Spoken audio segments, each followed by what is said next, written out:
Pois bem, cara, olha só, sejam muito bem-vindos a mais um conteúdo vídeo do quadro em qual nós chamamos de Papo Talk, ou para os mais íntimos, um podcast barra talk show, aqui para a galera que conhece mais sobre o assunto, em que nós trazemos vários tipos de convidados ambíguos, convidados diferenciados para comentar e opinar sobre alguns assuntos diversos que possa estar relacionado ao convidado em si. Os últimos Papo Talks, a gente teve até mesmo um de anime, mas os últimos em geral foram simplesmente sobre questões de desenvolvimento de jogos e outros assuntos relacionados a games em si. Então, não saindo muito desse rumo em si, de game dev de jogos, a gente tem hoje aqui o Daniel, cara. O Daniel Siqueira, que antes de perguntar a ele sobre um pouco da sua jornada game dev, que é um tópico muito interessante que a gente gosta de abordar em primeiro, cara, eu gostaria de comentar o seguinte. O cenário game dev, o cenário brasileiro, ele vem crescendo bastante em 2021. Tanto que saíram pesquisas que o cenário game dev brasileiro ele pode ganhar muito, mas muito lucro este ano até 2022 do que outros anos passados. Então, cara, é legal. Por que eu tô realçando e trazendo à tona esse tipo de assunto? Porque nós aqui do Lutriz, nós temos aqui um tipo de contato com game devs. Além de o Dutra, por exemplo, fazer um hobby desenvolvendo alguns projetos. Então é legal ver essa parte crescendo, como também a gente ter convidados aqui, game devs, e saber um pouco de sua história, como também no caso de outros, em construções de equipes ou mensagens passadas a eles. Então, no mais, cara, deixo aqui meus agradecimentos ao Daniel, que aceitou participar aqui do Papo Talk. E, cara, já de início, Daniel, como eu citei aqui brevemente, de costume, a gente gosta de saber um pouco sobre o convidado em si. Você, por exemplo, cara, o que foi assim de gatilho, entre aspas, o que deu você dar esse início a você acordar em um dia e falar, hoje eu quero desenvolver alguma coisa. Tô decidido que eu vou estudar jogos, fazer aqui algum tipo de programação, desenvolver um jogo para uma Game Jam ou algo relacionado a isso. Por que eu pergunto? Gosto de perguntar essa questão. Porque outros convidados sempre têm coisas diferenciadas. Teve uma, por exemplo, que quis começar a desenvolver quando o pai dela apresentou um jogo para ela, quando ela era criança ainda. E o sonho dela vai vir até hoje, já de adulta, saca? E ela vem estudando, tal. Então, cara, novamente, agradecimentos aqui em nome do Lutriz em geral, Daniel. E pode se apresentar como também sobre essa questão deste primeiro tópico. Beleza, Mago. Valeu, cara. Primeiro, agradecer pelo convite aí de vocês, muito bom. Adoro conversar sobre desenvolvimento, né? Então, quando eu recebi esse convite, eu fiquei muito feliz. Cara, então, sobre desenvolvimento, cara, assim, como qualquer pessoa, eu sou um cara mais velho já, né? Tenho 38 anos, então eu peguei ali o início mesmo da história do videogame, né, cara? O primeiro videogame que eu joguei foi um Atari. Me orgulho em dizer, assim, que tive a experiência, assim, que poucos têm de jogar jogos super estranhos no Atari, né? Por exemplo, eu joguei, sei lá, Pique-Esconde no Atari. Eu nunca vi ninguém falar que já jogou um jogo desse, por exemplo, entendeu? Então, além daqueles jogos clássicos aí, River Raid, que a maioria do pessoal conhece, eu me deparei com várias coisas aí, né? De criança até a fase adulta, né? Então, sempre fui jogando e tal. Agora, você perguntou especificamente, assim, do gatilho pra gente começar a desenvolver, né? Então, assim, eu vim de uma área mais artística, né? Eu formei em design gráfico. Trabalhei na área por alguns anos, né? Trabalhei em jornal, em revista, em estúdio de design. Eu acabei mudando de área totalmente, sabe? Chegou um momento, assim, que eu tava achando a área muito saturada e aí eu recebi uma proposta de trabalhar com outra coisa, e eu acabei largando toda essa área e fui trabalhar com uma coisa bem mais burocrática. Assim, aí quando você muda para algo que você não tá feliz, né, que não é sua vocação, você tá sempre pensando que uma hora você pode, sei lá, procurar alguma coisa melhor para fazer. E foi mais ou menos isso que aconteceu, assim.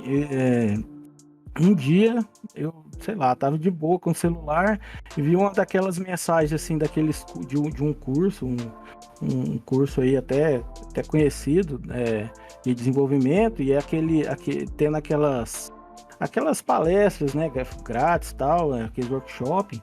E aí, num desses workshops, assim, falou assim, a pessoa que nunca desenvolveu pode desenvolver, né, e você tá falando isso para em geral, né, sei lá, quem não sabe desenhar pode desenvolver sem desenhar, quem não sabe programar pode programar sem saber, né, então, e aí acabou que ele citou lá o Construct, né, que você poderia desenvolver um jogo sem saber programar.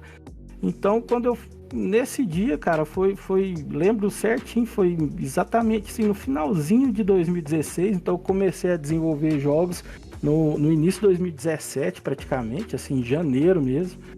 Então, por isso, eu escutei esse nome, Construct, dá para desenvolver, dá para programar, é um jeito fácil. E aí eu comecei a entrar de cabeça já assim, né? E assistir tutorial o tempo todo, trabalhar assistindo tutorial. Tudo que eu fazia, eu tirava um almoço, almoçava escutando tutorial de Construct, tentando absorver o máximo de informação. E acabou que foi isso, eu fui aprendendo, né, cara? Comecei a aprender e poder fazer um jogo mesmo, né? Começar a fazer um jogo, pôr a mão na massa. É incrível como você consegue, de uma forma bem rápida no Construct, né? Colocar lá um behavior de plataforma e já ver um personagem pulando e fazendo tudo. Você pensa assim, nossa, cara, é agora, eu vou conseguir desenvolver um jogo, né? Então foi mais ou menos esse meu início. Pois é, cara, é um ponto muito legal, muito bacana, que é o seguinte, só para dar uma realçada, uma ênfase no que você comentou, que é a seguinte questão: qualquer um pode desenvolver um jogo. Isso é bem amplo, a gente pode pensar dessa maneira, é bem amplo realmente. Por quê? Você citou aí, por exemplo, da Game Engine chamada de Construct, que está atualmente na versão 3, que a 2 ali está sendo descontinuada atualmente. Mas aí onde que eu quero chegar? Não tem só Construct, tem outras, como a GDevelop, por exemplo, ou outras Game Engines que implementam a programação em blocos. Mas onde que eu quero chegar? É justamente esse o ponto. De que o mercado, essa parte dos jogos, Game Engines, elas possibilitam que muitas pessoas que não têm tanto conhecimento assim, ou que são amadoras ou novatas, que pode até mesmo querer ter um conhecimento de programação, linhas de código, começar de alguma coisa no início, saca? Colocar o pé no chão. Sabe, colocar o pé no chão e ter um ramo para você começar de algum ponto. E isso é bem legal. Que nem você comentou aí que na questão do Construct em si, você simplesmente pega um behavior, coloca ali numa ação, num evento e pimba. Já era, você consegue ver o seu personagem andando ali pra direita, pra esquerda, só nas setinhas você não colocou nenhum evento. Você não inseriu nenhum evento, você simplesmente pegou uma sprite, colocou um behavior de plataforma nesse sprite e já era, saca? Ele já tá andando ali. Claro, se você não colocar um show, ele vai cair ali no layout amplo. Então, mas é bem interessante esse ponto, cara. O que você tem a dizer sobre isso, Dutra? E olha, a primeira vez que eu mexi no Construct, porque eu ainda até hoje mexo, tanto que eu tava mexendo agora há pouco, conversando com o Daniel antes da gente realmente entrar aqui no caso, porque sempre a gente tem que dar uma informada pro pessoal e tal. Mas, realmente, foi uma coisa que, quando eu peguei o Construct, foi no começo de 2016 também, eu peguei mais por conhecer mesmo, porque eu já tinha mexido com a GDevelop, falando que era praticamente a mesma coisa. E eu já estou até apaixonado por Construct e a gente fica brincando. E por causa do Construct, eu já sabia a lógica de programação e tudo mais, porque eu já mexia com C++ e C. E eu usava o CodeBlock. Nossa, até saudade de usar aquele programa, fazia uns bancos muito loucos.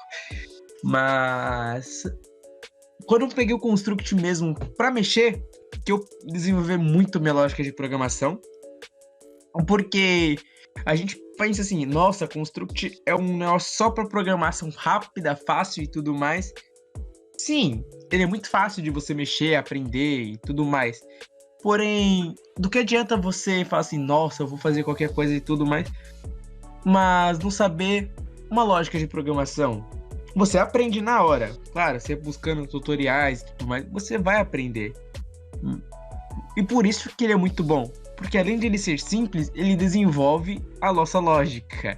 Você começa a pensar, caraca, se eu apertar esse botão, ele vai conseguir pular? Então, a programação em bloco é muito bom pra isso. Eu super recomendo se vocês forem usar, tipo, GDVali 5, ou até mesmo Construct 3 ou 2, não importa. É muito bom.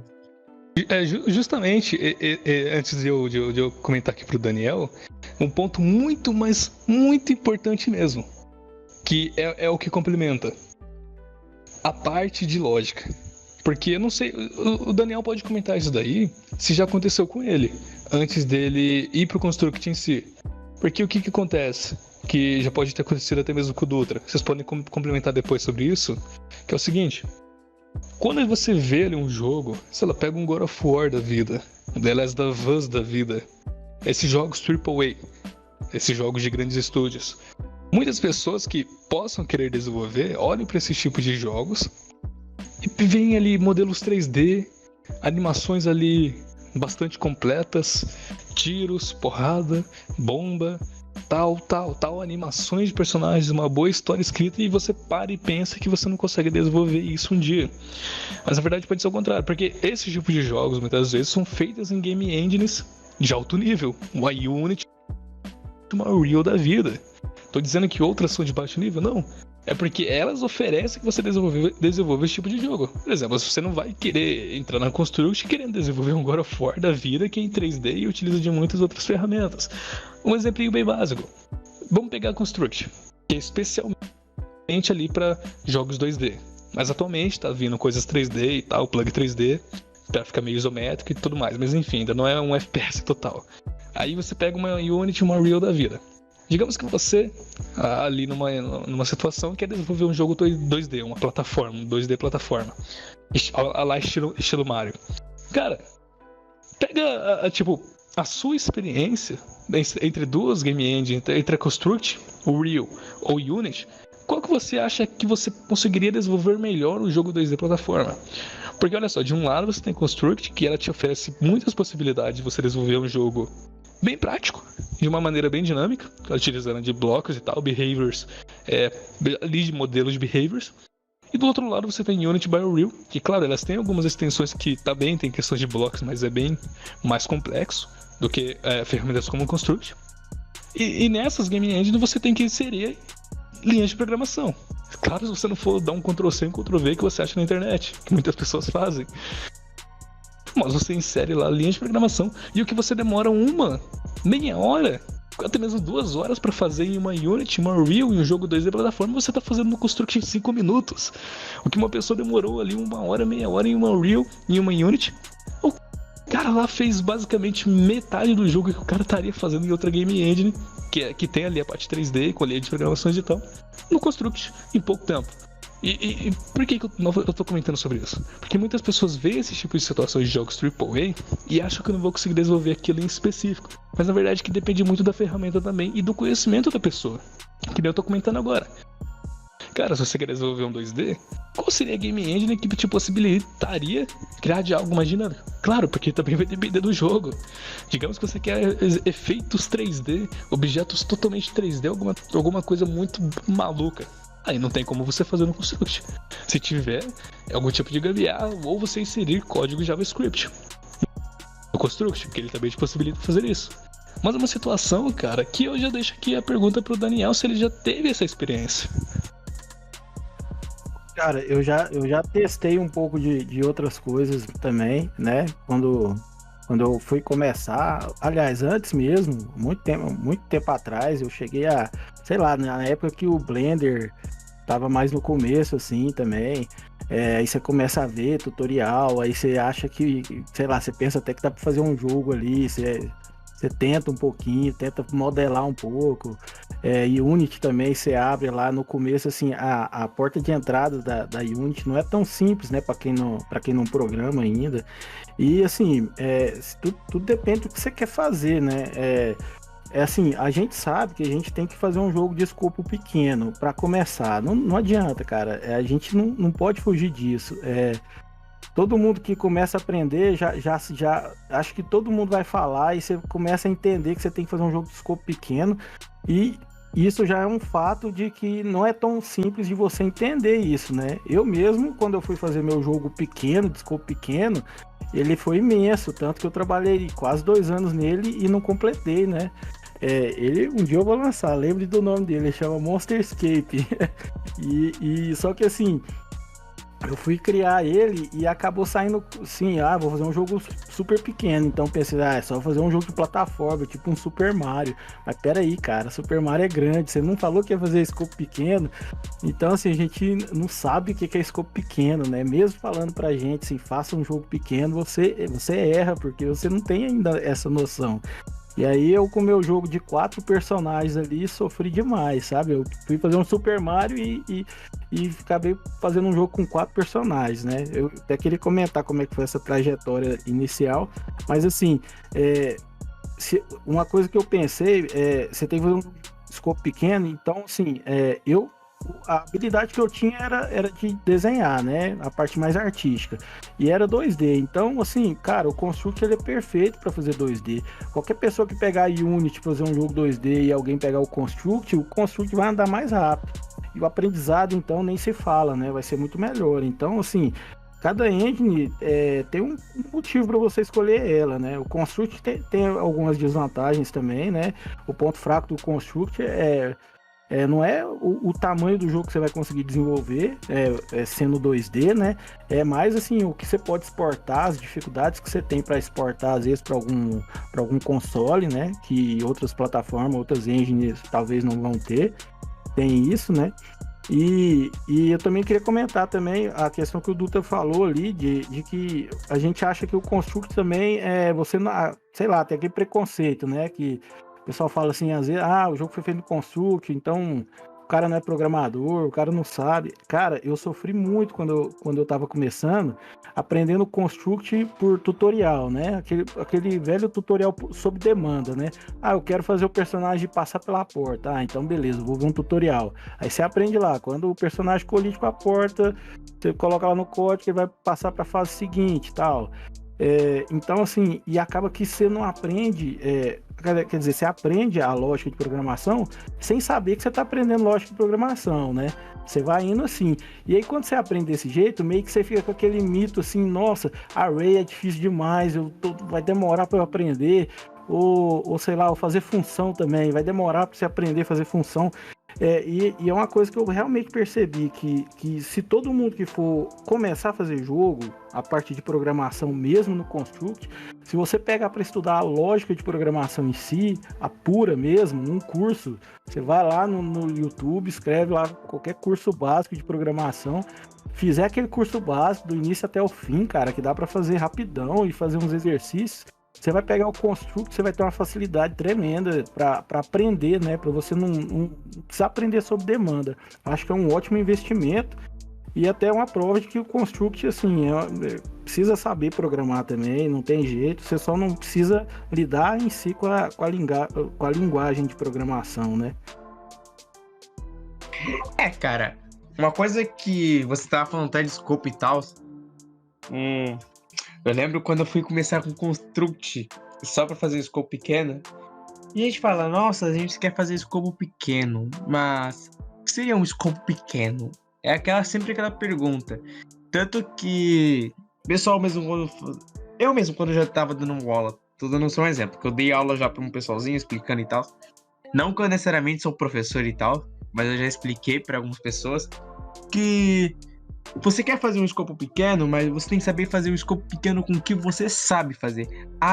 Quero fazer uma coisa, quero fazer um teletransporte. Cara, tu sabe fazer um teletransporte? Não, então não coloca. Quero fazer um seletor de personagem. Tu sabe fazer um seletor de personagem? Não, então não coloca. Só sabe fazer criação de pontuação e fazer o pessoal entrar na porta e acaba o jogo? Ótimo. Faz um jogo disso. Faz o cara tentar fazer 50 mil pontos, 100 mil pontos. A quantidade uma oportunidade muito grande de pontos para ele conseguir entrar na porta. Mas também não deixa de ser uma coisa impossível. Porque se tu tem só 3 moedas, cada moeda dá 10, e você precisa de 50 para entrar, não tem como você conseguir isso se você não encontrar essas outras 3 moedas, outras 2 moedas. Da onde você vai tirar essas outras 2 moedas? Do além que não vai ser.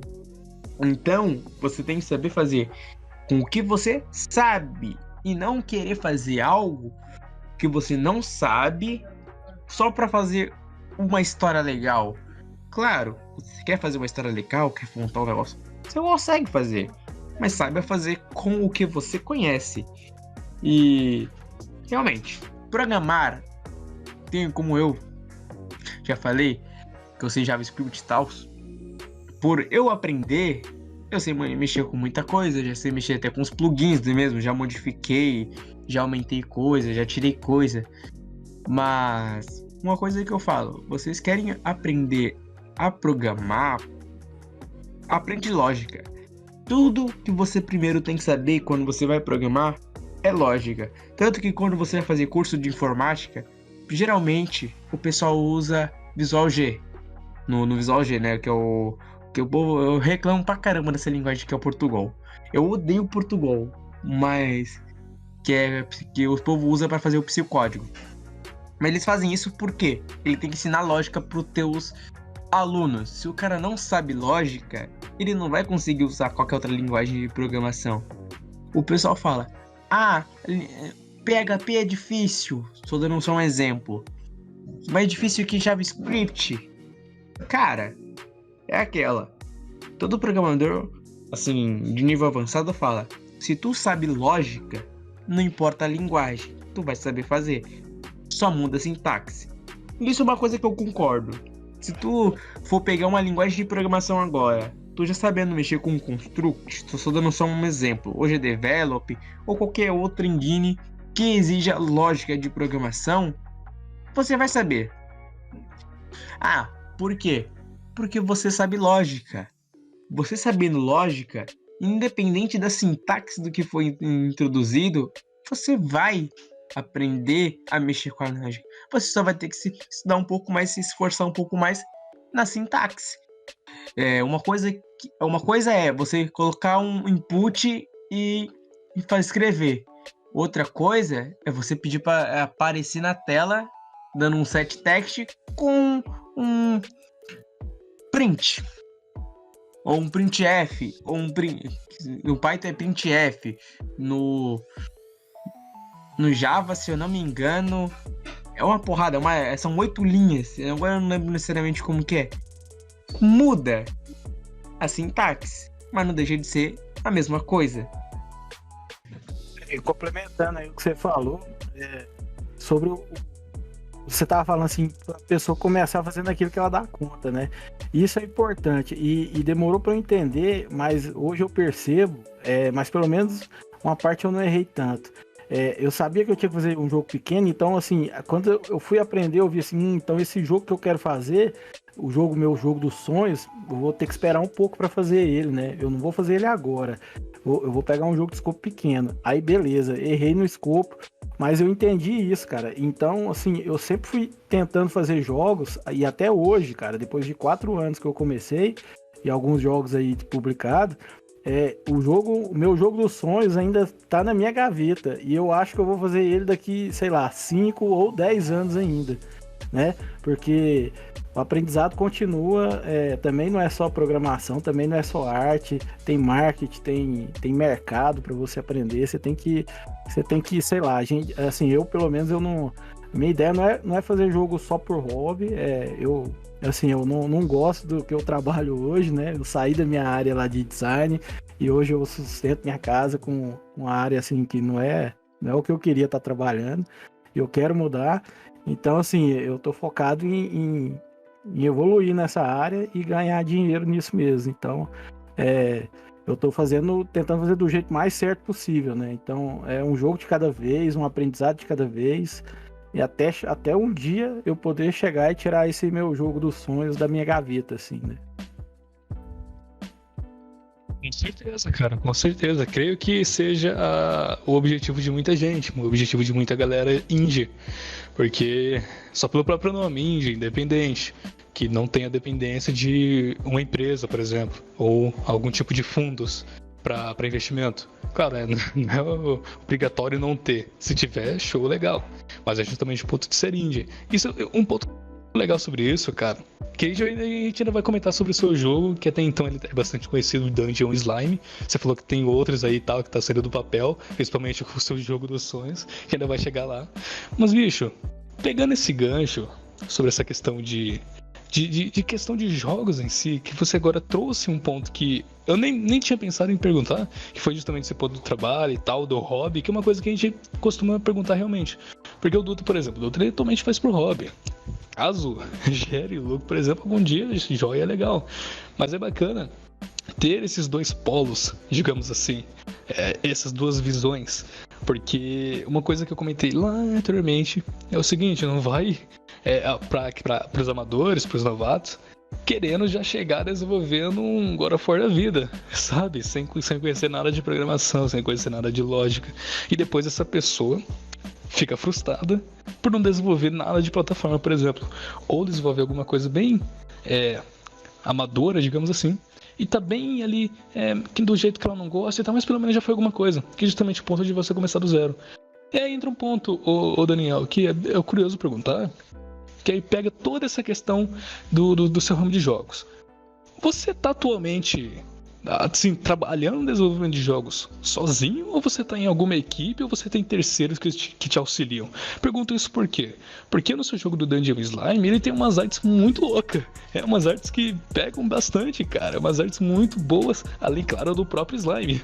Que é bem legal as carinhas que ele faz quando ele fica batendo de parede a parede e algumas outras questões. Aí tem esse ponto, você realmente tá sozinho fazendo toda essa questão da programação no Construct, artes e afins, ou tem mais pessoas que trabalham com você, ou se não tem, por que você prefere ficar sozinho? Cara, eu não prefiro ficar sozinho, sabe? Não foi uma escolha, acabou acontecendo. Assim, quando eu comecei, eu comecei sozinho, né, fazendo meu primeiro jogo, mas logo eu percebi que era muito difícil, né? Então eu tava fazendo o personagem, eu demorava, sei lá, um dia pra fazer a arte de um personagem. Aí no outro dia eu fazia uma animação, aí no outro dia outra. E aí eu logo percebi assim, cara, se eu tivesse alguém para me ajudar, seria muito bom, né? Então eu procurei gente, mas eu tava no começo. Quando você tá no começo, você não... Sei lá, você você não tem credibilidade, né? Então, por falta de credibilidade, inicialmente, eu não conseguia parceria. Eu conseguia muita ajuda, né, cara? A favor mesmo, porque eu sem saber programar nada e tentando fazer o jogo, tudo, cara, eu postava quase todo dia lá no Facebook, lá na comunidade, e sempre tinha gente ajudando, né? Ajudando muito mesmo, assim. Pessoa assim, mais tarde eu faço esse código para você, sabe? Esse tipo de coisa. Então foi indo assim, né? Até o Elmer mesmo, eu conheço ele também. Ele, um das minhas primeiras dificuldades, assim, ele chegou comigo, me ajudou a fazer o código e tal. Mas assim, é complicado porque você sempre tá dependendo de alguém e de favor, né, cara? Então é sofrido. Então eu busquei parceria, mas antes de você ter algum jogo, ter pouca coisa assim, é complicado, porque tem o fato de que muita gente desiste no meio do caminho, né? Eu desisti de alguns jogos, mas eu não desisti de fazer jogos, né? Eu percebi que meu jogo estava grande demais para minha capacidade, né? Então eu não tinha nada para provar que eu conseguiria fazer alguma coisa com alguém, então eu acabei ficando sozinho. Mas assim, deu para aprender muita coisa nesse caminho, né? Teve o meu primeiro jogo que eu desenvolvi, eu acabei conseguindo uma parceria, né? Eu fiz um jogo junto com o Elmer também, não sei se vocês sabem, vocês estão falando do Dungeon Slime, mas meu primeiro projeto foi um para mobile, foi o Pirates Boom. Eu sugeri, o Elmer me ajudava muito no meu primeiro projeto, né, que tá parado, que eu não terminei, e ele tinha um jogo, eu esqueci o nome do jogo dele, cara, Cannon Duck, eu acho, não tenho certeza, no mobile que ele tem lá, de um patinho, de um canhão. E aí eu sugeri pra ele, eu ofereci pra ele pra eu refazer o jogo dele só. Cara, vamos fazer seu jogo com arte nova? Aí ele, beleza, aceitou, a gente fez, né? E eu tive uma ideia de um design novo, então a gente fez um outro modo de jogo que do canhão acertar alguns piratas, assim, de acordo com a força que você pressiona lá o botão e tal. E aí eu acabei tendo essa experiência com ele, né? Mas foi essa, e depois o próximo projeto ele já estava engajado em outras coisas, e eu acabei voltando a ficar sozinho, né? Então, assim, meu desenvolvimento inicial... aí eu resolvi fazer um jogo, beleza, vou fazer outro jogo pequeno. Aí fui fazer um jogo até... trabalhei 6 meses no jogo, cara. E o jogo, a minha ideia era fazer um jogo super simples. Eu me inspirei em jogos de Master System, aqueles de pistola, sabe? Pô, vou fazer um jogo só de atirar assim e tal. E aí, beleza, comecei a fazer um robô e fui me apaixonando pelo projeto, fazendo as artes legais.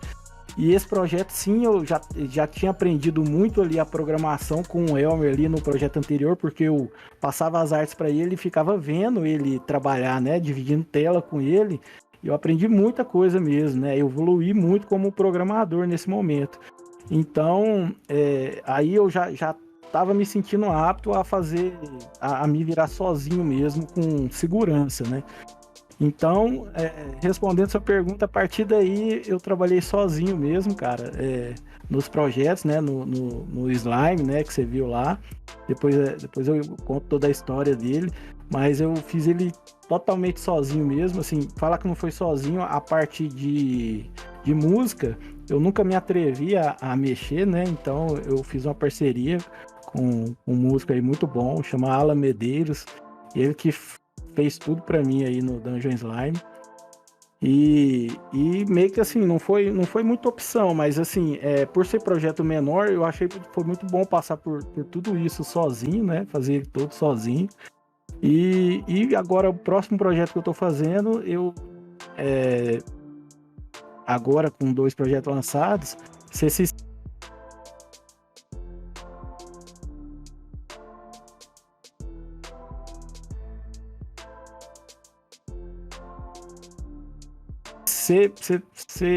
produto com a qualidade lá no mercado e tal. E aí surgiu a oportunidade, e o próximo projeto que eu vou fazer, eu não vou fazer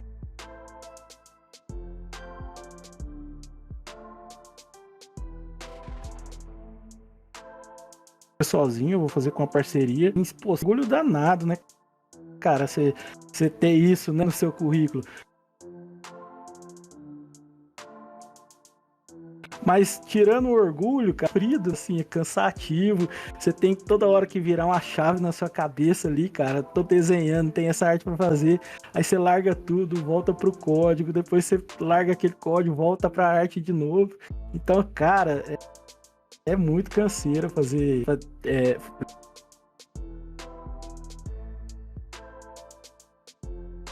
lidar com essa jornada aí só de 6 meses, né? Como eu tô fazendo em parceria, eu tô usando um projeto um pouco maior, porque eu penso que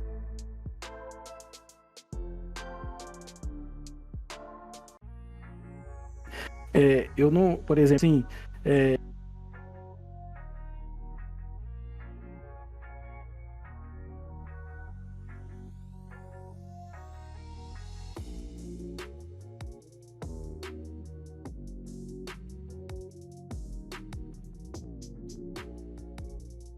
eu não precisaria dele, vai fazer um escopo maior, né? Um escopo, com um escopo de 6 meses, para mim de 1 ano, até um pouco mais, né? Por ele ter mais esse foco na programação. E é incrível, cara, quando você não trabalha sozinho, é muito bom você estar dormindo, o seu jogo tá sendo feito, sabe? Então, é muito bom, eu recomendo, assim, talvez se você conseguir, o cara mesmo estando aprendendo, se ele conseguir chegar em alguém do mesmo nível, os dois crescerem junto, ou se acontecer no meu caso, igual foi meu caso, tipo, eu tenho que, sei lá, tá bem, provar que eu consigo, né, que eu fluir no mercado para conseguir uma parceria, de qualquer forma é bom que você faça. Eu espero que não seja assim, porque você precisa de ajuda em tudo, cara. Outro lado também, que é complicado, quando você lança, você percebe que você precisa divulgar mais o jogo, né? Claro que tem jeito de você você fazer jogo e não divulgar, você só publicar e tentar se dar bem ali pela quantidade e tal, lançar vários jogos pequenos e não preocupar tanto com marketing, mas é importante se você vai tentar fazer um jogo um pouco mais, com escopo um pouco maior, né? É um tempo investido muito grande, então você vai precisar de marketing também, então às vezes você não consegue fazer tudo, cara, bem, você consegue fazer uma coisa ou outra, né?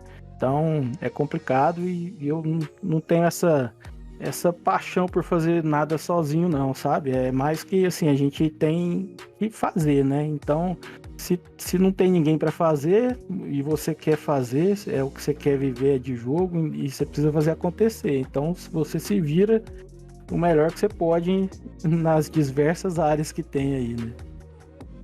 Uma coisa bem legal que eu gostaria de pegar de gancho sobre tudo isso, que não se envolve realmente só sobre jogos, mas com a vida em geral, que é o seguinte, cara, não importa o quanto tempo leve, desde que você não pare, sabe? É uma frase que, se você para pra pensar sobre isso, é bem importante. Tem um outro ponto, cara, que eu já deixo aqui de reflexão para muitas pessoas que possam estar ouvindo, que é o seguinte: pode perceber, cara, novamente, não só sobre a questão de jogos e afins, mas como a vida em si, trabalho, ou seja lá o que for. Quando você tá começando ali do início, algum projeto, alguma coisa, um novo trabalho, alguma coisa sua, por exemplo, como o Daniel citou da experiência dele. Lá no começo, muitas pessoas não vão querer ali te ajudar. Porque pode não saber se pode dar certo, se você não tá sabendo se você tá se dedicando a isso, e por aí vai. Só que o que acontece? Digamos que o Daniel postou ali agora os jogos lá na Steam.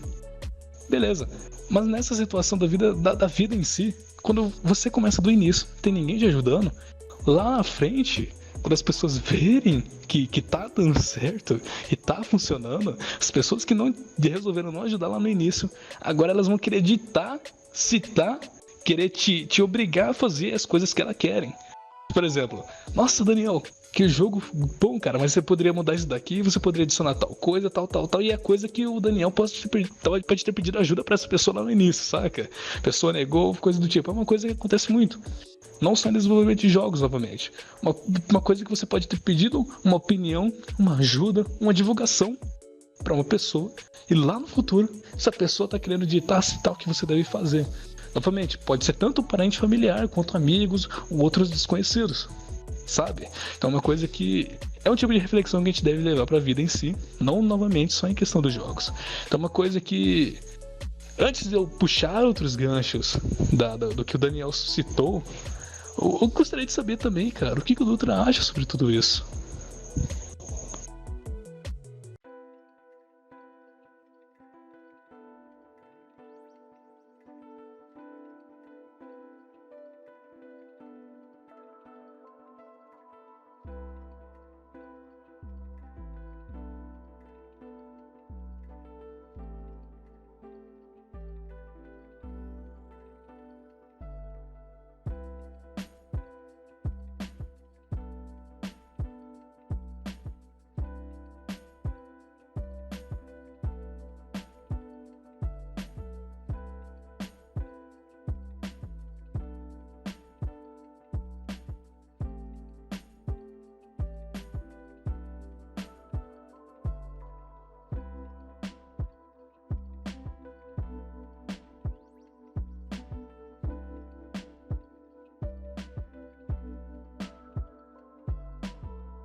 Pois é, cara, e não só questão de se acostumar realmente. Pode ser também questões de comunidade em si. Por exemplo, se você citar a questão do Elmer, o Elmer simplesmente pode ser uma pessoa que gosta de ajudar, não entrando na questão de costume. Aí, por exemplo, vamos entrar em um outro, pegando de gancho o que o Dutra comentou sobre o mercado de jogos brasileiro e tal, por que ele não cresce? Ou por que vem demorando crescer? Por quê, cara? Te resumo em poucas palavras. Muitos brasileiros são gananciosos e egoístas. Vamos pegar um exemplo muito básico. YouTube. Aqui no YouTube, cara, está repleto de vídeos com títulos sensacionalistas, thumbnails sensacionalistas e um conteúdo totalmente sensacionalista, muitas das vezes ganancioso e egoísta por parte do criador. E beleza, ô Mago, por que você está comentando isso? Qual é o seu argumento? Cara, é o seguinte, isso pode se expandir, ser bem amplas a várias coisas. É bem ambíguo. Mas vamos pegar aqui o ponto simplesmente sobre o mercado indie nacional. Claro, existem muitos canais brasileiros, pequenos, alguns médios, que falam especialmente sobre o cenário game dev brasileiro e independente. Cara, isso é joia. Tem muitos canais pequenos que fazem lives jogando jogos de inscritos brasileiros, indies. Muitas das vezes fazem game jams ou coisas relacionadas. Mas onde que eu quero chegar? Justamente o ponto do outro lado. O lado em que canais que só pensam simplesmente no ponto de egoísmo ou no ponto da ganância. Canais grandes que uma hora do dia pra noite fez um vídeo ali sobre o jogo indie simplesmente porque ele tá em alta e fala: nossa, rapaziada, deixa o seu like, se inscreve, porque aqui a gente tá trazendo jogos indies independentes e vamos apoiar o mercado brasileiro nacional. Aí você se pergunta, cara, por que do nada, de repente, do dia pra noite, esse cara famoso, esse cara aí famosão e tal, influente aqui na internet, fez esse vídeo? Você vai ver uma coisa que tá em alta, uma coisa que ficou aqui bem popular do nada. E, cara, você vai ver, você se pergunta assim mesmo, será que essa pessoa já apoiou um projeto indie brasileiro? Já divulgou, será talvez, em suas redes sociais um jogo indie brasileiro? Joga frequentemente jogos indies brasileiros, não só quando eles estão em alta? Será? Começa a se fazer essa pergunta, cara. Quando você vai ver um youtuber grande aí, muito famoso, influente, fazendo um vídeo aí de um jogo famoso, se passando por bonzinho, falando que ele apoia o mercado cenário brasileiro. E muitas pessoas caem, cara, e falam: nossa, muito bom, apoiando o mercado indie, que joia e tal. Então, qual que é o ponto? Por que o mercado brasileiro vem demorando a crescer de jogos? Simplesmente porque grande parte é ganancioso e egoísta sobre essa questão. Não só sobre isso, mas sobre muitas outras coisas. Um outro ponto, de comunidade em geral de brasileiros, não só influencers agora. Comunidade, digamos que vocês estão em um grupo aí de geeks, gamers, nerd. Você comenta lá: rapaziada, queria um jogo aqui, tal. No WhatsApp, por exemplo. Você olha a seguinte mensagem: o cara nem respondeu a tua, tá falando de um novo jogo lançado, comentando de uma notícia, comentando de outra coisa. Cara, eles são obrigados a responder? Não. Só que você olha no outro dia, o pessoal tá falando de um jogo brasileiro, falando: nossa, vamos apoiar os jogos indies, nossa, tal coisa, nossa, aqui. Mas não. É simplesmente uma questão de egoísmo e ganância por parte dessa pessoa, por querer focar em alguma coisa que pode trazer algum benefício pra ela, saca? Pelo menos é um parte. Isso não chega nem por completo visões que muitas pessoas têm de exemplo de por que o mercado brasileiro de jogos não cresce tanto assim. Claro, ele vem crescendo ao longo dos tempos porque muitas pessoas vêm se adaptando. Mas, bicho, você olha em relação ao estrangeiro, olha o quanto eles já são gigantescos e tal. Itch.io, GameJolt, Steam, tal. Bicho, é muita coisa estrangeira, jogos estrangeiros. Bicho, me fala um jogo que já foi pra The Game Awards, um jogo brasileiro, no caso. Fala um jogo brasileiro que já ganhou algum prêmio, assim, lá em algum campeonato de jogos. Não tem, bicho. Beleza, pode ter um brasileiro que participou ali da equipe de produção? Com certeza tem. Mas um jogo totalmente desenvolvido por brasileiros? Não tem, saca? Então ainda tem muito o que evoluir. Pelo menos essa é uma parte da visão que muitas pessoas têm sobre o cenário nacional. Tô falando que é a minha visão? Não tô falando que é a minha visão, tô falando que é a visão de muitas pessoas com que eu já conversei. Daniel, você, na sua opinião, cara, pegando esse gancho, você Você tem alguma experiência, você tem alguma opinião assim sobre essa questão do cenário nacional de jogos? Cara, tem um pouco, principalmente assim, em relação ao que você falou aí agora, da ajuda que você vai ter, né? Cara, tem dois lados aí, né? E que eu percebi. Os YouTubers mesmo, nacionais, eu entendo, eu percebi, tirando os pequenos, cara, um canal que não ganha com o YouTube, por exemplo, eu acho que ele tá ali apto a te ajudar realmente, de bom coração, né? Vai acontecer. É o caso aqui que tá acontecendo agora, vocês me chamaram para participar, né, e tal. Canais pequenos aí, em geral, sempre tá dando apoio, né? O Marcos jogou meu jogo lá, o Fábrica de Jogos também, né? Então, assim, o pessoal pequeno, igual você falou, né, que agora, se você começa a aumentar um pouco esse canal, aí você percebe que realmente, assim, aquilo é o negócio do cara, né, cara? Então, assim, dá pra você entender que o cara não vai te ajudar, né? Porque o cara, ele tem lá o algoritmo lá do YouTube que entrega para as pessoas aquele conteúdo que aquele público dele quer, né? Que normalmente não é indie, principalmente do indie, desse indie mesmo, que é a gente, né, o caso. Então, não tem jeito, cara. Se o cara... é um negócio que o cara tem. Se o cara, pra jogar seu jogo, eu acho que ele, tipo assim, é aquele negócio de você pagar mesmo, né? Não tem jeito, é um negócio dele, o cara vive daquilo, né? Aquilo não é um hobby dele, é um emprego, né? Eu percebi, não tô falando que tá certo, que tá errado, é só o que eu percebi, entendeu? Então, assim, esses caras grandes, eles não tem como eles jogarem seu jogo, a não ser que seu jogo comece a ter alguma relevância, sabe? Talvez assim você possa ser ajudado, sabe?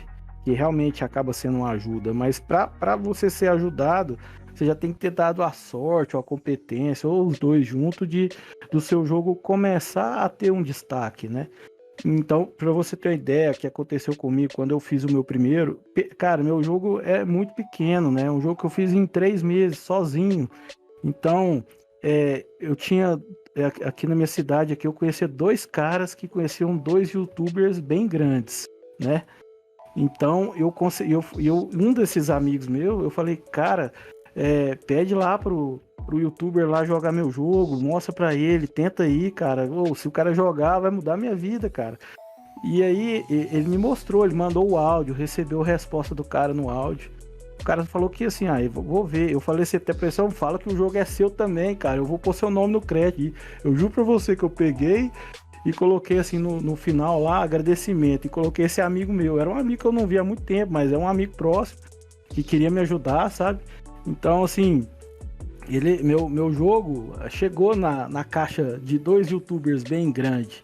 Mas os cara, o jogo era muito pequeno para ser mostrado, não tem jeito. O cara ganha muito dinheiro com o vídeo dele ali e o cara não vai te ajudar, cara. Não vai te ajudar.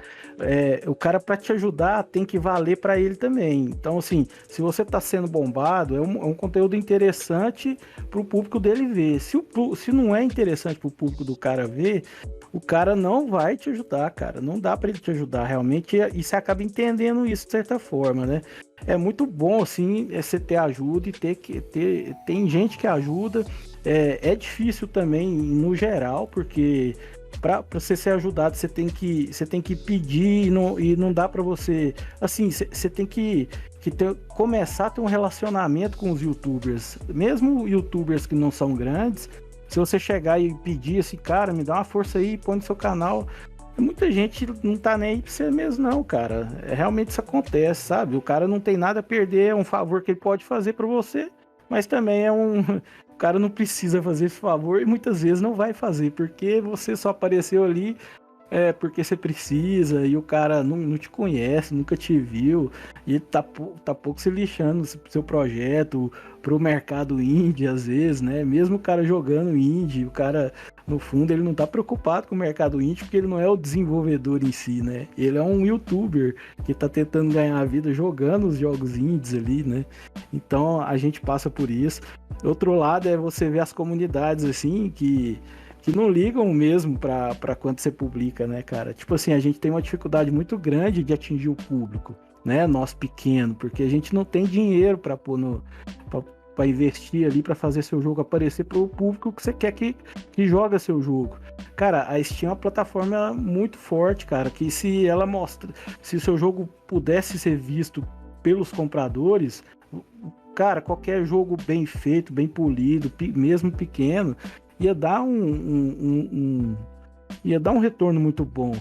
Mas a gente não tem essa condição, seu jogo fica lá, ele é pouco visto, né? Então você precisa disso. E eu vejo assim, eu até uma vez fiz uma brincadeira numa comunidade do Facebook, eu tava percebendo assim, sempre que a gente posta alguma coisa do nosso desenvolvimento, ninguém dá moral, né, cara? Ninguém fala nada, nos grupos também do WhatsApp, muitas vezes ninguém nem toca no assunto. E aí teve um dia que teve um post num desses grupos, que era aquele velho post daquela pessoa que nunca fez um jogo, que tem uma ideia incrível e posta lá, né? Eu tenho uma ideia incrível, vamos dividir lucro, eu vou fazer o jogo e tal. Essa ideia, esse post que até diverte a gente, né? A gente acha engraçado, aí todo mundo começa a postar umas piadas. Cara, na hora que eu fui ver, o negócio tinha mais de 100 curtidas, tinha mais de 100 comentários. Tipo assim, um comentário desse tinha um engajamento muito maior do que eu tenho postando que eu consegui publicar meu jogo, cara, né? Que é uma coisa que pra mim é super especial, cara. É uma data super emocionante mesmo, sabe? É um dia incrível ali quando você consegue publicar seu jogo, acompanhar feedback e tal. Então, aí eu postei lá do mesmo jeito que esse cara, uns 2 dias depois, eu falei assim, ó, eu tô com uma ideia incrível, eu queria fazer um projeto de visão de lucro e tal. Aí depois eu falei assim, não, eu tô brincando, na verdade eu publiquei meu jogo realmente, aliás, eu acho que eu ia publicar, faltava 10 dias para lançar. Falei, na verdade meu jogo vai ser lançado dia tal.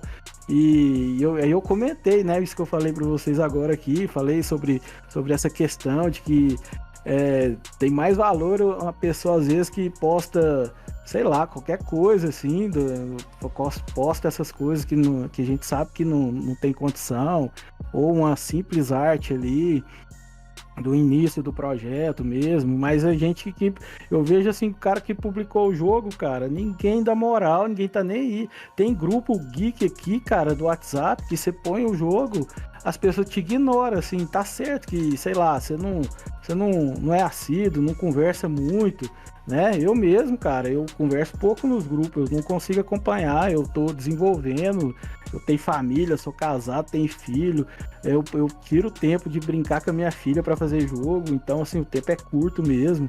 Às vezes eu consigo pegar o WhatsApp, vejo alguma coisa, comento, né, e troco ideia, ajudo gente pra caramba também, sempre que alguém vê alguma coisa minha e, sei lá, acha que eu sei alguma resposta, alguma coisa sobre Steam, me pergunta, cara, eu explico tudo que eu sei pra pessoa, sabe, de boa, sempre fiz isso, né. Uma vez, por coincidência, acho que eu tenho quase certeza que foi com o Dutra, né, Dutra?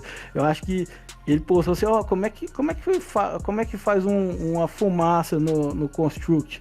E eu tinha acabado de fazer um tiro lá do meu jogo que soltava uma fumacinha assim, ó, cara, eu acabei de fazer isso. Se quiser depois eu te mostro. Cara, do mercado é grande mesmo, né?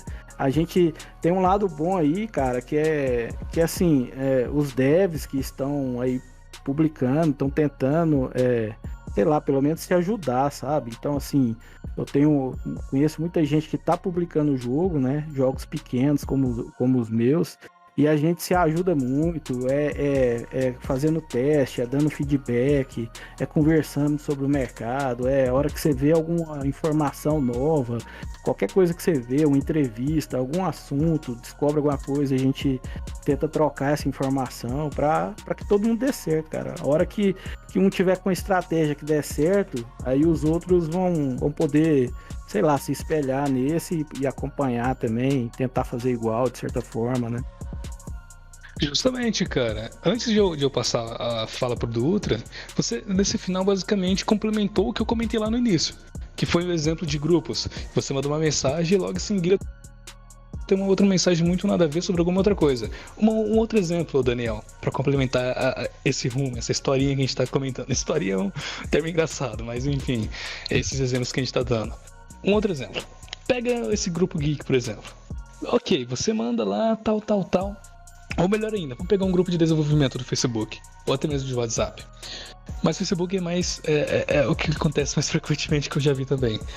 Cara, lá tá sempre pessoas postando que lançou um jogo, que quer algum feedback ou coisa do tipo. Ok, cara. Tá aí tudo bem, tá aí tudo certo. Ninguém é obrigado a comentar alguma coisa, a responder alguma coisa ou coisa do tipo. O problema, cara, que muitas pessoas veem, tá no ponto de uma pessoa pedir alguma coisa, mas não dar nada em troca. Ela é obrigada? Não, não é. Mas, cara, entra um ponto em que isso se torna muito egoísta. Se torna muito egoísta quando essa pessoa pede muita coisa por muita parte de muitos usuários sem entregar nada. Por exemplo, nessa situação aí do Facebook. Digamos que essa pessoa que é meio egoísta posta um jogo lá, que ela lançou, e fica falando, nossa, ninguém me ajuda, tal. Mas essa pessoa ajudou alguém? Não, cara, muitas das vezes ela não ajudou ninguém. Por exemplo, o Daniel, ele ajuda outras pessoas. Ele é obrigado a fazer isso todos os dias? Não. Como ele falou, ele tira uma parte do tempo pra fazer isso, mesmo que ele não olhe o WhatsApp o mês inteiro. Quando ele pega, cara, ele ajuda as pessoas. O ponto que eu tô querendo chegar é na onde? Pessoas que querem ajuda, mas não ajudam os outros. Justamente nessa parte principalmente de indie. Por exemplo, teve uma situação que eu vi uma vez em um grupo do WhatsApp, uma pessoa que falou de um jogo que ela havia postado na itch.io, se não me engano, e logo em seguida uma outra pessoa mandando o link de um perfil do Instagram dela, um novo desenho que ela postou, pedindo, galera, vão lá, comentem ali, tal, curtam essa foto, tal, me ajuda a chegar nos 1000 seguidores aqui no Instagram, tal. Aí, cara, uma coisa que eu achei bem interessante foi que a pessoa que mandou o jogo, ela respondeu a mensagem dessa pessoa e falando, opa, quero isso daqui também, aproveitando o jabá. Que aconteceu nada. Não teve mais nenhuma atenção. Saca? Então, saca? Tá entendendo o ponto onde eu quero chegar? Essa pessoa que pediu, opa, galerinha, se inscreve lá não. Segue lá no Instagram, tal. E o ponto do dev, que tava pedindo exatamente a mesma coisa, essa pessoa que tava pedindo no Instagram foi ajudar o dev? Não. O dev poderia ajudar ele? Poderia? Eles são obrigados? Não são. Mas eles estão basicamente na mesma situação, em que todos ali poderiam acabar se ajudando justamente nesse ponto, mas não. Existem pessoas que simplesmente são egoístas, que sempre pedem ajuda de outras. Por exemplo, aqui do Lutris, cara. Nós, do Lutris, nós temos contatos com outros canais pequenos. E a gente é egoísta? Não, cara. É uma coisa que a gente sabe que não é relevante. Nós, frequentemente, né, no caso, nós que eu tô falando assim no perfil do Lutris no YouTube, estamos comentando ali em vídeos de outras pessoas que nós temos contatos, canais pequenos que podem não ter tantas views. Somos colegas, a gente tem contato com outras pessoas. E a gente comenta, mesmo que a gente não comente o nome dos canais deles aqui no Lutris no momento, mas a gente tá ligado. A gente ajuda, a gente entra lá, dá like, a gente tá lá assistindo o vídeo, até mesmo divulgando quando possível, saca? Então existe essa questão de que muitas pessoas pedem muito, muitas das vezes sem entregar nada. Entende? Vocês conseguem perceber a situação? Então, cara, passa aí a palavra pro Dutra. Gente, como o Daniel falou daquela hora da faça, foi eu mesmo que tinha pedido ajuda. Foi tanto que a gente começou mesmo se conhecendo e tal. Nossa, pareceu até falando que eu tava começando com relacionamento e tudo mais, mas não. A gente se conheceu basicamente. Eu tenho uma história engraçada pra falar sobre relacionamento com os devs depois também. Mas falando realmente dessa parte, assim, pra gente, assim, a gente se conhecer e tudo mais. Mas uma coisa que o Mago falou, e é realmente verdade, é que a gente não é obrigado a ajudar, mas é como eu disse um pouco lá tempo atrás. Do que adianta você pegar 10, 30 segundos pra você ler e você querer escrever uma mensagenzinha, fala assim, caraca, por que você não ajuda a pessoa? Porque você, além de você estar ajudando a pessoa, você pode estar ajudando outra pessoa, que essa pessoa, quando ela tiver vontade de você perguntar alguma coisa, ela vai poder te ajudar. Porque eu tenho um professor que ele vive falando. Como que é a palavra? Caraca, esqueci agora a palavra. Não é genocida, é gentileza. Eu tenho um professor que vive falando: gentileza gera mais gentileza. E eu acredito que faz sentido. Se você realiza algo de bom pode acontecer com você. Você está ouvindo isso de uma pessoa pessimista, então acredite que isso é muito bom. Se eu estou falando isso, porque é muito bom.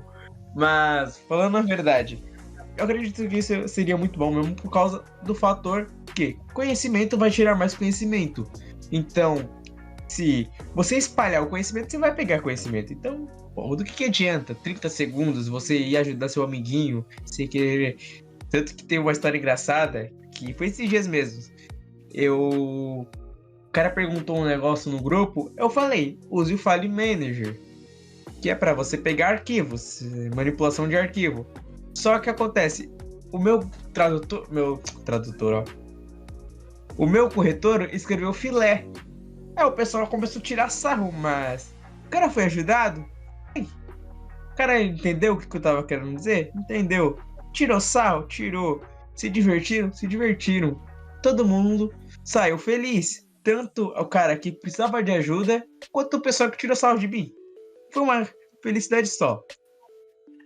Então, é só para complementar essa questão, assim, até o Dutra falou assim, que pareceu que a gente falou assim, quando a gente se conheceu, parecia um relacionamento, mas cara, meio que o que eu tento fazer é ter um relacionamento com os outros devs, saca? Procuro mesmo, saca, cara? Eu vejo um dev, assim, com potencial, né? E potencial que eu falo não é do cara, assim, esse cara é bonzão demais e tal. Não é isso, é o cara que eu acho que é esforçado, que vai desenvolver jogo, né? Que não é alguém que... Porque, assim, tem muita gente que vai começar e você não sabe se é porque a pessoa vai ficar muito tempo ali tentando, se vai continuar. Aí é mais desse lado que eu quero dizer. Então, assim, aí eu vejo um dev lá, nunca falei com o cara na vida, cara. Eu vou curtindo ali uma coisa ou outra do cara. E aí eu vejo que o cara, pô, esse cara aqui tá firme, né, cara? Eu vou trocar uma ideia com ele, né? Meio que assim, é igual o cara vai pra balada atrás de mulher, assim, eu fico procurando os devs que eu acho que vão ser bom, vai ser bom eu ter um relacionamento ali, sabe? Ter um contato maior. E aí eu troco ideia com o cara, e seu jogo e tal, e assim, que eu puder ajudar, dar uma dica, um feedback, eu já falo. E eu tento fazer uma amizade, cara, assim, ó, eu tento fazer isso com a maioria das pessoas, assim, que estão desenvolvendo, porque é meio que uma forma que eu aprendi, assim, a gente não tem lá aquele marketing todo para fazer, pelo menos você tem ali um grupo para se ajudar, então eu meio que fico caçando ali os caras, então eu fico trocando ideia, aí assim, claro que eu espero, assim, uma coisa em troca, né, a hora que meu jogo sai, do cara curtir o jogo, comprar e tal, me ajudar, dando um review e comentando, né, é assim como eu faria com ele, né? Então eu fico esperando isso. E de vez em quando você é decepcionado também, sabe? Porque às vezes você vai, conversa com o cara, tudo, aí quando você lança o jogo, o cara meio que não dá a mínima pro seu jogo também, sabe? Não adianta nada. Acontece e é de boa também, faz parte. Cada um tem seus interesses também e suas ocupações aí. Pois é, cara. Acontece. Então, no mais, cara, que a gente já tá em 1 hora de Papo Talk, já pra puxar um gancho, pra gente saber mais sobre essa questão do Dungeon Slime e outros jogos, nós íamos pegar aqui pra comentar um pouco sobre a Steam, mas você já comentou sobre ela anteriormente, que ela é fácil e tal, é bacana quando você posta o jogo ali. Então, o Dungeon Slime, vamos comentar um pouco sobre ele? Uma curiosidade, aliás, que eu quero dar aqui de gancho pra perguntar pra você, Daniel. Aquelas caretinhas do bichinho, cara. E o jogo em geral, o jogo em si. Você teve algum tipo de inspiração para desenvolver o projeto? Ou alguma base, ou algo do tipo? Por exemplo, o que te fez desenvolver um jogo desse jeito? Esse estilo de jogo? Cara, a inspiração foi a Game Jam, né? Que eu participei do Marx Game Dev. Eu tinha a ideia da mecânica, né? Uma ideia inicial já daquela mecânica do jogo. né? Já tinha feito um protótipo da base, né? Assim, tive a ideia assim, um quadrado que bate e fica mais fino. Só tinha isso na minha cabeça, né? E montado um protótipo lá, até com o Elmer na época, eu lembro. Aí, cara, teve a Game Jam do Marcos, né? E a Game Jam eu lembro que começava na sexta-feira e acabava no domingo, né? No domingo à noite. E eu nunca participei de Game Jam e assim, eu tava fazendo outro projeto, né? Há 6 meses num projeto. E no domingo de manhã, cara, que eu trabalhando, entrei no YouTube, aí apareceu lá o Marcos falando da Game Jam e eu vi o tema, era mudança de forma. Aí eu, cara, você sabe que eu tenho aquela ideia ali, cara? Nossa, o que será que dá? Cara, eu parei tudo, era cedinho, era cedinho nem tanto, era 9 horas da manhã, a Game Jam acabava 10 da noite. E aí eu peguei, cara, vou fazer um slime, vou pegar essa ideia minha, vou fazer um slime que na hora que ele bater na parede ele vai afinando para passar nos lugares finos e tal. Tinha várias mecânicas na cabeça, né? Mas não deu tempo de desenvolver nenhuma. A mecânica era só essa mesmo que tinha, né? E corri para fazer, cara, e foi muito assim. Foi só uma correria mesmo, não deu tempo de pensar em muita coisa. A primeira versão do Dungeon Slime lá da Game Jam do Marcos tá toda bugada, dependendo do jeito ali que você bate, você atravessa a parede, sai lá do outro lado. Tem muita gente que não deu conta de terminar o jogo. E bugou feio mesmo, que eu pensei assim, na hora de entregar, eu coloquei assim, eu vou apertar R aqui, porque se o cara prender na parede, ele restart.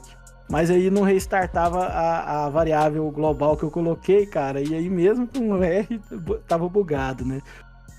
Mas assim, eu lembro até que um dos feedbacks que eu recebi de um amigo meu depois, quando eu tava... Aí eu decidi fazer o jogo, assim, né? A Game Jam, beleza, fiz, mandei.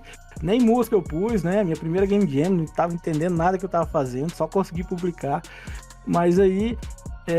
depois eu vi potencial, todo mundo falou que era uma ideia legal, ideia original, realmente assim, eu não sei de onde eu tirei aquela ideia não, cara, só pensei e fiz, sabe?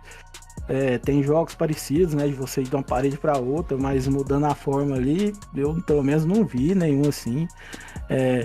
E aí, cara, depois quando eu fui fazer mesmo pra Steam, eu decidi fazer, né? Eu vi que era um projeto rápido, que era importante. Até então não tinha, isso foi em 2019, e eu ainda não tinha lançado um jogo pra Steam, só tinha lançado um jogo pra celular, que pra mim nem conta, né? Assim, pelo menos pessoal, assim, pra minha satisfação pessoal, nem conta muito. Porque não vendeu, não deu dinheiro, nem R$1, né? Então, pra mim, meio que eu tiro do descarto ali, sabe?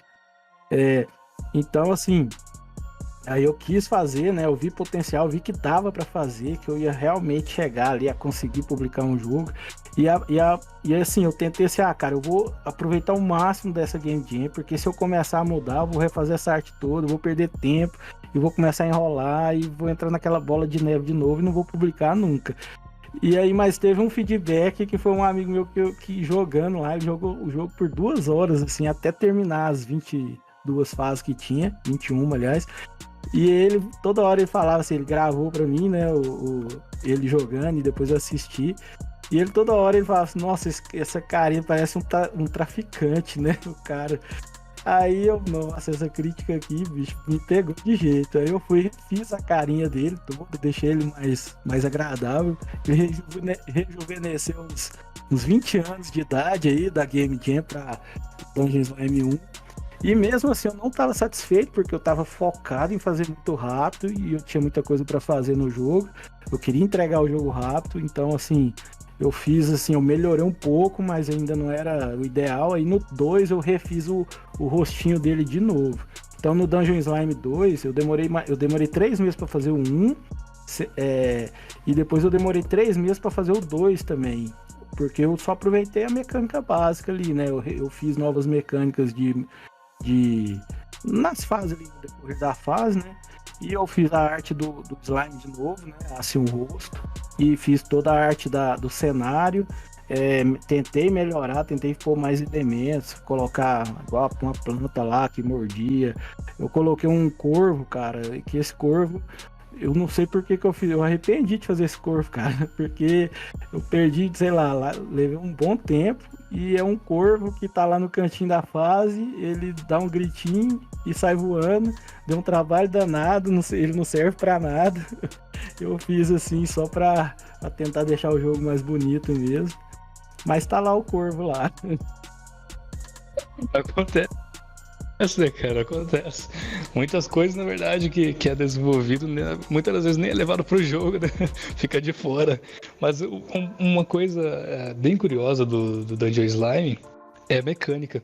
Ponto bem legal é a mecânica. Porque quando eu joguei a versão dele de computador, de navegador no caso, que se eu não me engano era dessa Game Jam, cara, eu lembro de ter ficado preso ali, bicho, um monte de vezes. Em algumas partes ali. Porque você tinha que acertar certinho ali o movimento de fazer ele bater na parede, ficar todo esticado, virar pra outra parede, ficar mais esticado ainda, subir, ficar menos esticado, voltar pro outro lado que você tinha batido antes e tal. Aí você passa lá pros buraquinhos. Então a mecânica ficou bem interessante.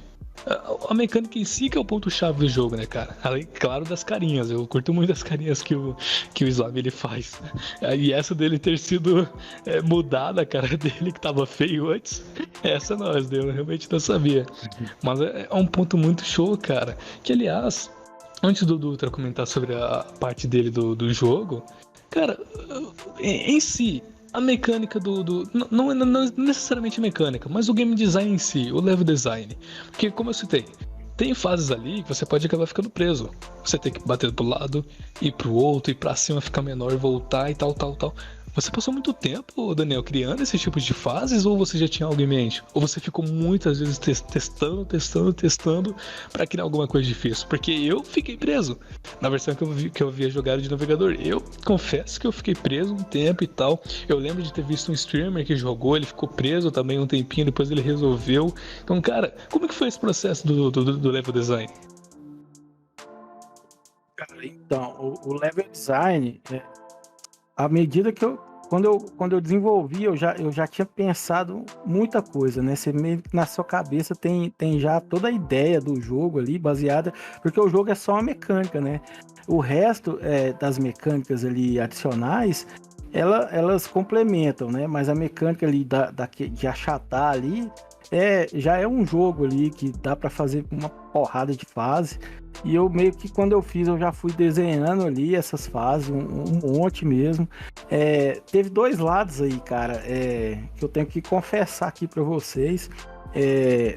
Montar aquela minha fase ali, pelo jeito que eu fiz, foi muito trabalhoso. Não a questão de criar o level design, porque até que ia dando certo, porque assim, eu tinha uma ideia, às vezes eu fazia no papel, às vezes fazia direto no layout, montava ali o que eu queria, o que eu imaginava, porque o puzzle tem uma coisa interessante, principalmente naquele tipo de puzzle ali, que você quer que a pessoa faça aquilo que você quer mesmo, sabe? Você quer assim, eu quero que ela bata na parede, naquele lugar, desvia daquele espinho, bata naquela pedra. Você quer que ela faça exatamente o que você está pensando. Mas às vezes é só de você colocar, por exemplo, eu quero que ela vá para um lugar, mas você coloca uma coisa em outro lugar. Aquilo não serve para nada, mas é uma distração que faz o jogador pensar assim, cara, se aquilo tá ali é porque serve para alguma coisa.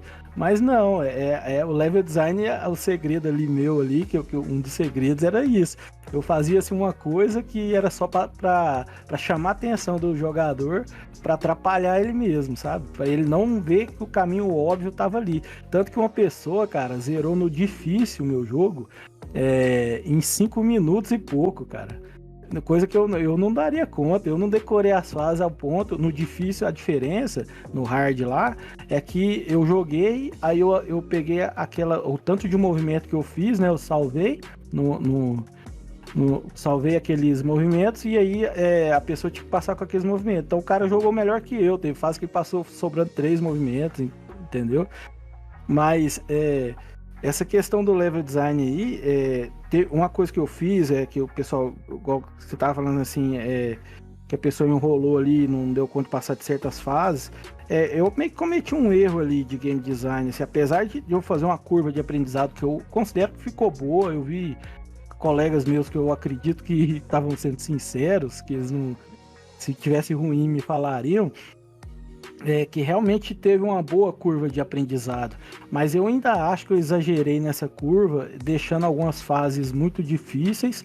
E uma questão que eu fiz assim de dificultar as fases, que eu pensei, porque eu tava sofrendo ali para montar o level design, por questão assim, não a montagem mesmo, porque eu colocava ali o visual, aí depois eu colocava o colisor, depois eu colocava um canvas lá que fazia aquela gosma marcar a parede, né? Então assim, era meio chato de fazer, demorado de montar, mesmo eu sabendo tudo que eu queria fazer, só de montar um layout já era demorado. Então assim, o jogo ia demorando para ficar pronto. Então meio que na minha cabeça eu pensei, cara, eu vou fazer fases difíceis. Por exemplo, a fase tem 3 ambientes, o cara passa da primeira com sufoco, aí chega na segunda ela morre, cara, tem que voltar lá pra primeira, coitado. Mas eu fiz de propósito porque eu queria fazer o jogo ficar com mais tempo, sabe? Pra pessoa não falar que meu jogo valeria, sei lá, $1 em vez de 2, porque dá pra finalizar ele em 1 hora em vez de 2. Mas eu acho que isso foi um erro, sabe? Eu não acho que isso foi certo, não.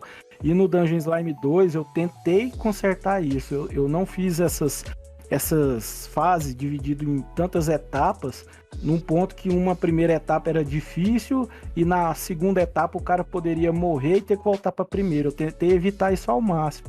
Lá pro final, depois que o jogador já tá feliz com o jogo, já, né? Sei lá, já tá lá pra fase 18, o cara já jogou, já se divertiu, aí eu posso sacanear ele um pouco também, né? Aí eu já acho que nessa hora que o cara já tá gostando do jogo, você pode ser um pouco mais mal com ele e progredir, né? Inclusive, assim, uma desculpa muito grande, assim, que eu vejo muito desenvolvedor falar, que eu acho péssimo, assim. Tipo, você joga o jogo do cara e fala, cara, seu jogo tá muito difícil, eu não tô dando conta de passar da segunda fase. Aí o cara vem e fala assim, não, mas é pra ser difícil mesmo, foi proposital. Pô, bicho, mas na segunda fase o cara já não vai dar conta de passar seu jogo. Cara, esse nicho aí é muito complicado, né? Então, assim, eu fico assim, achando que é muito assim, o cara não testou muito o jogo, ou o cara tá com desculpa pra não estudar melhor ali o level design, porque é frustrante, né? Você tem que fazer o cara gostar. Eu penso assim, um level design como você faz o cara gostar do seu jogo primeiro, depois que ele tá gostando, se divertindo, aí você tem o direito de começar a sacanear ele. É claro que tem o gênero de jogo que é super difícil e tal, mas não é assim, tudo assim, né, cara? Esse é o jeito mais fácil de fazer, né? Talvez não seja o melhor, né? Realmente, eu lembro de ter jogado a primeira versão dele, tanto na Game Jam, e depois eu joguei... Nossa, eu lembro de ter visto os caras jogando, mano. Eu gerei, se não me engano, o jogo em 1h30, mais ou menos, a primeira vez. Depois que eu já tinha decorado um pouco mais o jogo, então meio que eu fui diminuindo meu tempo. Eu meio que tava fazendo speedrun com o próprio jogo. Tanto que teve uma hora que eu decorei onde que tava cada coisa, mas chegava naquelas fases mais difíceis, né? Principalmente na fase 11, 12, outro difícil. Cara, eu lembro do streamer que eu vi você tinha mandado um link lá, perguntou, olha, o cara tá jogando meu jogo. Eu falei, caraca, eu vou lá ver, porque eu quero ver. O cara tava, acho que na fase 10, aí ele ficou quase 5 minutos, quase 12 minutos na fase, depois ele foi pra outra fase, ficou mais 15 minutos, e ficou assim, olha, o cara tá sofrendo, eu não fui o único que sofri nessa fase. É um negócio que a gente fica tipo, caraca. Mas depois, um negócio que você me fez lembrar que eu fiz um jogo na uma Game Jam. Eu participei dessa Game Jam também, mas eu não lembro o que eu fiz nessa Game Jam. Eu fiz que eu participei do Marcos, né? Não necessariamente do Marcos Game Dev, de outro Marcos que é o Marcos. Agora eu não lembro o nome certinho do canal dele agora. Mas é do Marcos Bart. Então eu não lembro certinho o nome do canal agora, que fugiu a mente. Mas ele fez uma Game Jam que o tema era Tiro Arcade. Eu fiz um jogo que, tipo, é um jogo de tiro, de espaçonave, tipo, anos 80, basicamente Atarizinho, você pegava o jogo jogo de Atari era difícil, então meio que eu já peguei a base disso. E se eu falando que o jogo era pra ser difícil, realmente, o meu jogo que eu fiz o cara não conseguia passar da primeira fase. Eu tinha dó. Porque o que acontece? Da primeira até a terceira fase, é praticamente um tutorial. Eu mostrando quantos inimigos podem ter na tela, né? Primeira fase eu mostro quantos inimigos tem. Na segunda eu mostro que pode ter a segunda fileira de inimigos. Na terceira fase eu mostro que pode ter a terceira fase. Praticamente é a mesma coisa, o mesmo grau. Só muda que um tá lá em cima, o outro tá no meio e o outro tá embaixo. Aí depois, na quarta fase, eu tá com todas as 3 fileiras mostrando que pode ter fase com todos os bichinhos. E, se eu não me engano, só foi o mago que conseguiu ver troca de inimigo, que são 9 inimigos que tem no jogo totalmente. E de 5 em 5 fases, eles trocam. Aí depois, se não me engano, lá na fase 50, na fase 10, 20, essas coisas, é o mesmo inimigo. Só que, tipo, 2 vezes muito mais, tipo, totalmente só o chefão, tipo, como se fosse um chefão. Eu queria fazer com boss e tudo mais, mas eu preferi não fazer isso porque eu tava com pouco tempo e tudo mais. Mas foi muito divertido. Tanto que, você falando de grau de dificuldade, essas coisas me fez lembrar desse jogo. Porque ocorreu que teve um bug. Até hoje eu não sei como que ocorreu esse bug. Você apertava a barra de espaço e do nada um tiro do inimigo spawnava em cima de tu. Era muito louco. Se tu ficasse segurando a barra de espaço e tudo mais. Mas foi muito divertido essa Game Jam, de participar e tudo mais. Mas eu acho que é isso, Daniel. Eu espero que você tenha gostado de participar aqui do Papo Talk e tudo mais. Você quer deixar algum complemento final das suas redes sociais? Alguma coisa para o pessoal te seguir, comprar teu jogo? Pode falar, aproveita. Beleza, então, cara, eu agradeço aí o convite de ter participado, achei muito legal conversar sobre desenvolvimento, adoro falar sobre jogos, sobre desenvolvimento, né, amo esse meio aqui, e é isso, cara, meu jogo tá lá, Dungeon Slime, quem puder conhecer lá, comprem lá o jogo, dê um feedback aí, quiser conversar comigo aí, trocar ideia, tem minha rede social aí. Eu sou meio perdido. Tem lugar que tá Daniel Siqueira, em outros vai estar Daniel Abdelnur. ABDELNUR. No Insta tá assim. Aí tem também o meu estúdio, né? Que é o Piqui Studio também, que você pode procurar aí, achar alguma coisa. E quem quiser trocar ideia, nós estamos aí. Valeu, brigadão aí pelo convite. Então, pessoal, segue lá, ó. Vai estar tudo aí na descrição, provavelmente também no comentário fixado. Qualquer coisa, a gente tá aí. Daniel, a gente vai estar com as portas abertas. Se precisar de alguma outra oportunidade quando estiver lançando o teu próximo jogo, chama a gente vai adorar conversar, a gente vai querer adorar mostrar o jogo. E se precisar, tá sempre com as portas abertas. Então, E vocês, pessoal, se você curtiu, se inscreve no canal também, dá um like e comenta. A gente quer saber a sua opinião sobre tanto o jogo do Slime que você já tiver jogado ou coisa assim, ou alguma coisa que você deseja acrescentar. Tá os comentários, fala com a gente que a gente vai querer responder todos vocês. E até uma próxima.